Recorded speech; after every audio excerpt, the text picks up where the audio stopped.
বগুড়ায় থামছে না শিশু ধর্ষণ ও ধর্ষণ চেষ্টার মতো ঘটনা। পুলিশ বলছে কেবল গত 6 মাসে জেলায় ধর্ষণ ও ধর্ষণ চেষ্টার ঘটনা ঘটেছে প্রায় 70টি।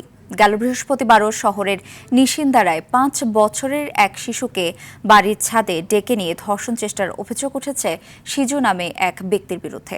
ঘটনার সুষ্ঠু তদন্ত শেষে অভিযুক্তের বিরুদ্ধে প্রয়োজনীয় ব্যবস্থা নেওয়া হবে বলেছে পুলিশ।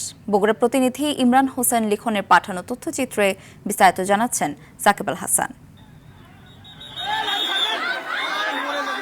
মাত্র 2 সপ্তাহ আগে বগুড়ায় 8 বছর বয়সী এক শিশুকে ধর্ষণ চেষ্টার অভিযোগে এক মাদ্রাসা শিক্ষক ও ইমামকে গণপিটুনি ও গ্রেপ্তারের রেশ কাটতে না কাটতেই ফের ঘটেছে আরও একটি ধর্ষণ চেষ্টার ঘটনা।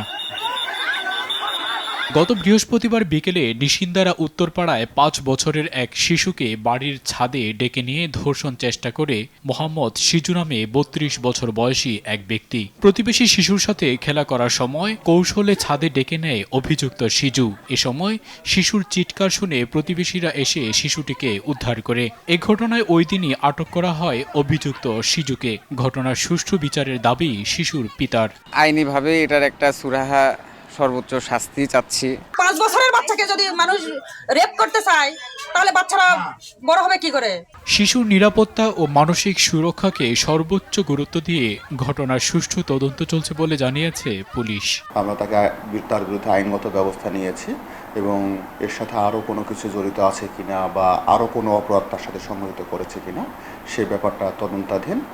আর ওই পরিবারের নিরাপত্তার স্বার্থে আমরা তাদের সাথে খোঁজ খবর রাখছি। তদন্ত শেষে অভিযুক্তের বিরুদ্ধে প্রয়োজনীয় আইনগত ব্যবস্থা নেওয়া হবে বলছেন এই আইনজীবী।